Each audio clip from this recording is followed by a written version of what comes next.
राहुल गांधी से भारतीय जनता पार्टी और आरएसएस ऐसे ही नहीं चिढ़ती। विदेशी जमीन पर दिया गया राहुल का एक बयान एक तरफ और दूसरी तरफ आरएसएस का 100 साल का आयोजन। जी हां, राहुल गांधी ने भारत में नहीं, विदेशी जमीन यानी कोलंबिया में एक बयान दिया और पूरा का पूरा आयोजन धरा का धरा रह गया। पूरी की पूरी भारतीय जनता पार्टी जो है वो बयानों के जरिए सड़क पर उतर आई है और राहुल गांधी की आलोचना कर रही है। आपको समझना पड़ेगा दोस्तों, इस 100 साल के आयोजन में कितनी मेहनत और कितनी सोच गई थी। जी हां, इस 100 साल के आयोजन को दशहरा से मिलाया जा रहा था। इस 100 साल के आयोजन को महात्मा गांधी के जन्मदिन 2 अक्टूबर से मिलाया जा रहा था, मगर ये तमाम कोशिशें धरी की धरी रह गईं, क्योंकि विदेशी जमीन पर जाकर राहुल गांधी ने एक ऐसा बयान दिया जिससे भारतीय जनता पार्टी को इतनी मिर्ची लगी कि उसने अपने तमाम प्रवक्ताओं, तमाम मंत्रियों की फौज को मैदान में उतार दिया है राहुल गांधी की आलोचना करने। और बात वहां नहीं रुकी। अनुपम खेर, संजय दत्त, सुनील शेट्टी, इन तमाम लोगों को मैदान में उतारा गया यह साबित करने के लिए कि कितने महान आरएसएस है। जी हां, मगर राहुल गांधी का एक बयान सब पर भारी पड़ा। इससे पहले कि मैं आपको बताऊं कि शब्दों के जरिए भारतीय जनता पार्टी किस तरह से सड़क पर उतर आई, किस तरह के बयानात आ रहे हैं, पहले सुनिए राहुल का वो बयान जिससे बीजेपी और आरएसएस को सबसे ज्यादा मिर्ची लगी है। और अगर आप इस बयान पर गौर करें तो यह बयान शुरू होता है भारतीय जनता पार्टी सरकार के मंत्री एस जयशंकर की आलोचना के साथ, और उसके जरिए राहुल प्रहार करते हैं आरएसएस पर। मिर्ची यहां लगी है। सुना जाए राहुल का बयान और इंतजार कीजिए कि भाजपा किस तरह से इसका जवाब देने की कोशिश कर रही है। If you noticed the statement of the foreign minister, he said China is much more powerful than us. He said China is much more powerful than us. How can I pick a fight with them? मतलब at the heart of the ideology is cowardice. अगर वो मुझसे कमजोर है, अगर वो मुझसे कमजोर है तो मैं अपने 5-10 मित्रों के साथ उसको पीट दूंगा। मगर अगर वो आरएसएस वालों से तगड़ा है तो फिर भाग जाते हैं। और सावरकर ने अपनी किताब में लिखा है, अगर आपने पढ़ी हो, उनकी किताब है, उसमें लिखा कि एक दिन उन्होंने और उनके 5-6 मित्रों ने एक मुसलमान व्यक्ति को पीटा और उस दिन उनको बहुत खुशी हुई। तो देखिए, अगर 5 लोग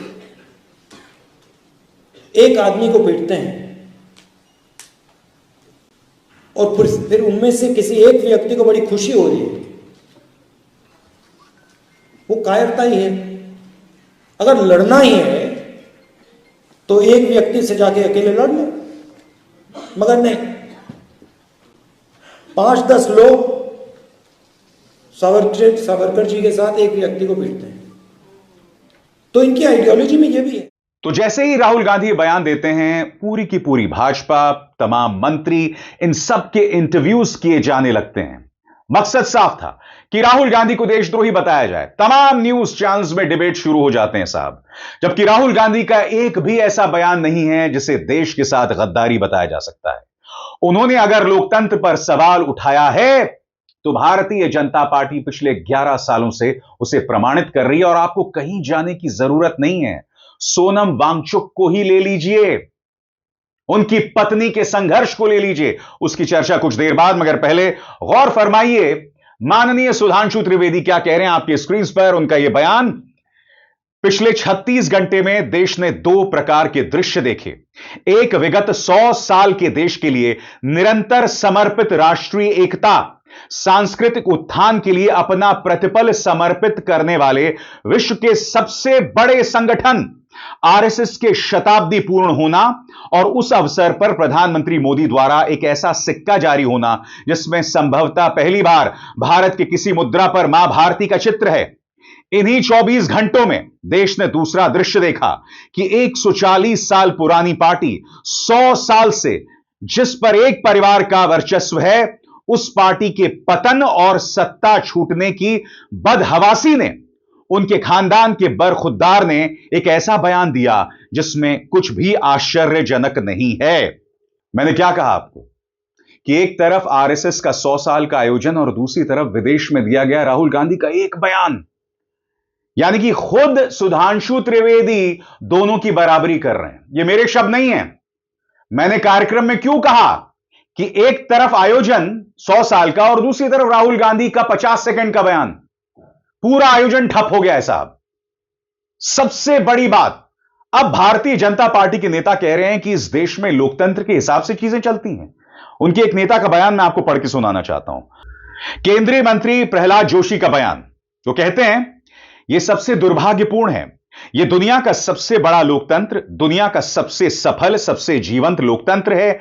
अगर लोग राहुल गांधी की पार्टी को वोट नहीं देते तो पूरी व्यवस्था को दोष देना सबसे दुर्भाग्यपूर्ण है। वे कह रहे हैं कि संस्थानों पर हमला किया जा रहा है। सुप्रीम कोर्ट के अंतरिम फैसले के बाद वे फिर से भारत के बाहर यहां की व्यवस्था के खिलाफ जाकर बात कर रहे हैं। हमारा लोकतंत्र दुनिया का सबसे बड़ा लोकतंत्र है और कोई भी सरकार के पक्ष में, सरकार के खिलाफ बोल सकता है। उनका इतना बोलना ही यह साबित करता है कि यहां लोकतंत्र है। चलिए प्रहलाद जोशी जी, आपको मैं मिलवाता हूं इनसे। गीतांजलि सोनम वांगचुक की पत्नी है। यह कह रही हैं कि उनके पति से उन्हें मिलने नहीं दिया जा रहा है। उन्होंने सोनम वांगचुक को जिस तरह से जेल में डाला गया है, जोधपुर की जेल में, बताया जा रहा है, खबरें आ रही हैं, जैसा कि गीतांजलि दावा करती हैं कि उन्हें पीटा जा रहा है, उन्हें टॉर्चर किया जा रहा है। और सबसे बड़ी बात, गीतांजलि का पीछा गाड़ियां कर रही हैं कि वो कहां जा रही हैं। सबसे बड़ी बात, जिन 4 लोगों को अंधाधुंध गोलीबारी में मौत के घाट उतार दिया गया, मैं आपसे एक सवाल पूछना चाहता हूं। उसको लेकर आपने जांच का ऐलान तो कर दिया, मगर क्या उस पर कोई चर्चा हो रही है? भारतीय जनता पार्टी के दफ्तर को आग लगा दी, उसको लेकर इतना बवाल, मगर उन 4 लोगों को क्यों मार दिया गया, उसकी कोई चर्चा नहीं। इसमें मारा गया एक शख्स करगिल युद्ध का सैनिक था। सुनिए सोनम वांगचुक की पत्नी क्या कह रही है और यहां ये लोग लोकतंत्र की बात करते हैं। सुना जाए। ये बहुत कहना जरूरी है कि मुझे एक तो दिल्ली में हर जगह फॉलो किया जा रहा है। मैं जहां भी जाती हूँ मेरे पीछे एक गाड़ी लगाई हुई है। वो कौन है, किसने लगाई है, ये मुझे नहीं पता। और सेकेंडली जो मेरे क्लोज उनको परसेप्शन है कि जो स्टाफ हयाल के मेरे साथ क्लोजली काम करते थे, उनको कस्टडी में डिटेन किया गया है, पुलिस कस्टडी में, और उनके साथ बहुत ही बुरा बर्ताव किया जा रहा है। उनको पीटा जा रहा है, उनको मेंटली और फिजिकली टॉर्चर किया जा रहा है। ये इनके नाम है डॉक्टर सेता नोरबू, जो हमारे यूनिवर्सिटी के वार्डन है, जो एक स्टूडेंट जिसकी तबीयत खराब थी उनको लेके हॉस्पिटल गए, तो वहीं से उनको पकड़ के ले गए। द ओनली रीजन उनको पकड़ के ले जाने का ये है कि वो मेरी गाड़ी लेके गए थे, क्योंकि हमारे कॉमन्स में हम बिलीव करते हैं लास्ट मिनट जो भी गाड़ी मिले, तो वो शायद मेरी गाड़ी में देखा उनको, तो इसलिए उनको पकड़ के ले गए। और जैसे ही मैं दिल्ली आ गई तो जो सीआरपीएफ हयाल के बाहर रखे हुए थे 3 जगह पे 10-10, 15-15 लोग, वो भी डीएस्केलेट कर दिए गए हैं। तो एक तरफ तो सोनम से मिलने नहीं दिया जा रहा, उनकी मेडिसिन देना, उनकी प्रोटेक्शन, उनकी वेलबींग का ना मुझे कुछ पता है ना किसी को कुछ पता है। कोई और भी जोधपुर में जब उनको मिलने गए तो मिलने नहीं दिया। तो एक तरफ से उनको डिटेन किया जा रहा है इतने इनह्यूमन वे से, और सेकेंडली हमारे ऊपर विच हंटिंग और जोर कर दी गई है। जब कुछ पेपर्स में नहीं मिला सीबीआई और आईटी डिपार्टमेंट और वो सबको, तो अभी फिजिकली हमारे स्टाफ को ले जाके उनको फिजिकली और मेंटली टॉर्चर किया जा रहा है, जो बिल्कुल भी सही नहीं है। और आगे बढ़ने से पहले एक जरूरी संदेश, मेरे कार्यक्रमों के लिए आप नोटिफिकेशन का इंतजार मत कीजिए। मेरे चैनल में जाइए और खुद जाकर कार्यक्रम देखिए और रहिए अपडेटेड। और हां, ज्वाइन कीजिए मेरा चैनल। देखिए यह जरूरी संदेश। स्वतंत्र और आजाद पत्रकारिता का समर्थन कीजिए, सच में मेरा साथी बनिए। बहुत आसान है दोस्तों, इस ज्वाइन बटन को दबाइए और आपके सामने आएंगे ये 3 विकल्प, इनमें से एक चुनिए और सच के इस सफर में मेरा साथी बनिए। अब आप बताइए मुझे दोस्तों, किस लोकतंत्र की बात हो रही है यहां पर? आप सब जानते हैं कि जिस तरह से सोनम वांगचुक को जेल में डाल दिया गया एनएसए के अंतर्गत, क्या हम उसे लोकतांत्रिक सोच बता सकते हैं? और उससे भी बड़ी बात, भारतीय जनता पार्टी इसलिए भी चिड़ी हुई है क्योंकि सोनम वांगचुक के पक्ष में राहुल गांधी ने बयान दिया था। जी हां, इसीलिए पूरी पार्टी में मिर्ची लगी हुई है। आपके स्क्रीन पर पार्टी के नेता और मंत्री, केंद्रीय मंत्री अर्जुन मेघवाल, राहुल गांधी की आदत बन गई है कि वे विदेश जाकर भारत के लोकतंत्र की आलोचना करते हैं, भारत की संवैधानिक संस्थाओं की आलोचना करते हैं। यह देश इसे बर्दाश्त नहीं करेगा।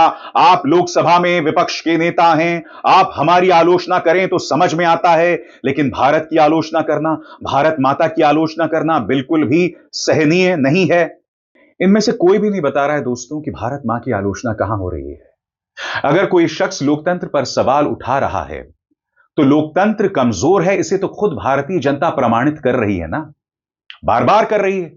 वरना मुझे बताइए दोस्तों, जिस तरह से मुकदमे दर्ज किए जा रहे हैं पत्रकारों के खिलाफ, और आप जानते हैं मैं भुक्तभोगी हूं, जिस तरह से भाजपा की सरकारें टारगेट कर रही हैं पत्रकारों को, मैं भुक्तभोगी हूं, तो आप कैसे कह सकते हैं साहब, आप लोगों की आवाज दबाना चाहते हैं? या तो आप अपनी सरकारों का इस्तेमाल करते हैं, अपनी ट्रोल मशीनरी का इस्तेमाल करते हैं, अपनी पुलिस का इस्तेमाल करते हैं, अपने परम मित्रों का इस्तेमाल करते हैं। क्या यह हकीकत नहीं है? और फिर आप लोकतंत्र की बात करते हैं।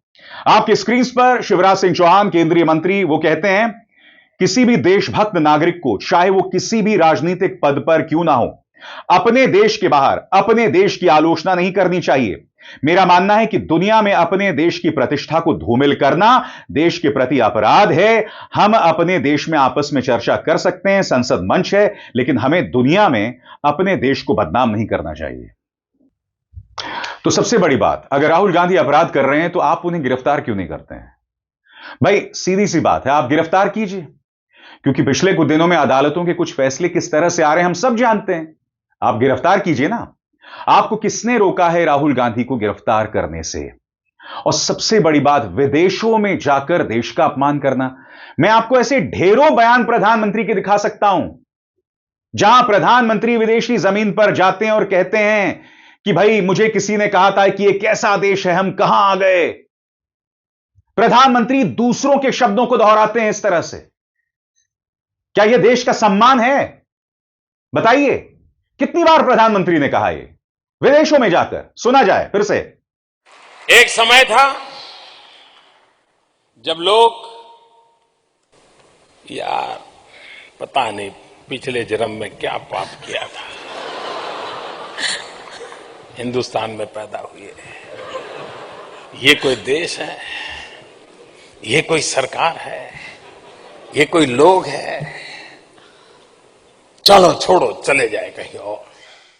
हकीकत यह दोस्तों कि मुद्दा यह नहीं कि राहुल गांधी ने वहां पर लोकतंत्र के बारे में क्या कहा। वहां जाकर उन्होंने 50 सेकंड में जो आरएसएस के बारे में कह दिया है ना, वो इनको चुभ रहा है। क्योंकि आपको समझना पड़ेगा कि आरएसएस की तारीफ करने के लिए ऐसे ऐसे लोग मैदान में उतारे गए हैं जिनका आरएसएस से कोई लेना देना नहीं है। संजय दत्त, इनके पिता सुनील दत्त, जिनकी आप और हम कितनी इज्जत करते हैं।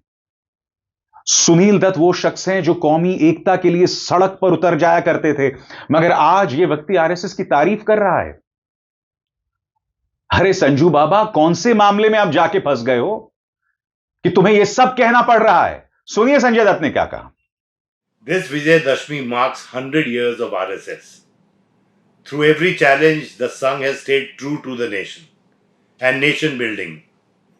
Swam Sevaks have contributed in all walks of life and stood in service during every calamity. RSS continues its work for positive social change. On this occasion, let us join together in the mission of nation building. I congratulate RSS for 100 years. Jai Hind, Jai Bharat. और फिर अनाप शनाप flop actors, ये कोई मोहन जोशी है? लंबी चौड़ी बात, 100 वर्ष पूर्व विजयदशमी के पावन पर्व पर राष्ट्रीय स्वयंसेवक संघ की स्थापना हुई। आज संघ केवल एक संगठन नहीं बल्कि राष्ट्र सेवा और सामाजिक समरसता का प्रतीक है।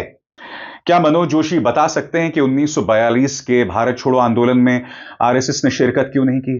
क्या मनोज जोशी बता सकते हैं कि इस कार्टून में बाकायदा महात्मा गांधी, नेहरू सबको रावण बताया गया था और नीचे सावरकर और एक और आरएसएस के नेता विजयदशमी के मौके पर उन पर तीर चला रहे हैं? यह कार्टून बनाया गया था। क्या यह बतला सकते हैं कि सावरकर ने आखिर क्यों सुभाष चंद्र बोस का विरोध किया था, उनकी आईने का विरोध किया था और अंग्रेजी सेनाओं का साथ दिया था? और फिर देखिए पापा की परी को किस तरह से मिर्ची लगी थी जब सावरकर की बात हुई थी। सुना जाए। I love Veer Savarkar. आप लोगों में इतनी हिम्मत नहीं कि आप ये कर पाए। वीर सावरकर की तरह 1 घंटा कोई जेल में रहकर बता दे।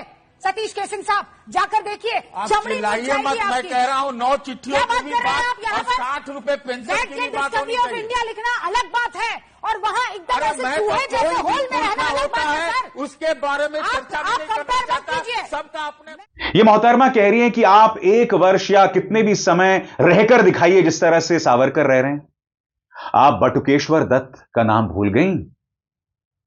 ऐसे ढेरों हैं, सैकड़ों लोग हैं जिन्होंने माफी नहीं मांगी थी मगर उन्हें काला पानी में फांसी पर चढ़ा दिया गया। आज ये मोहतरमा सावरकर को डिफेंड करने आ गई हैं। आप खेल समझ रहे हैं?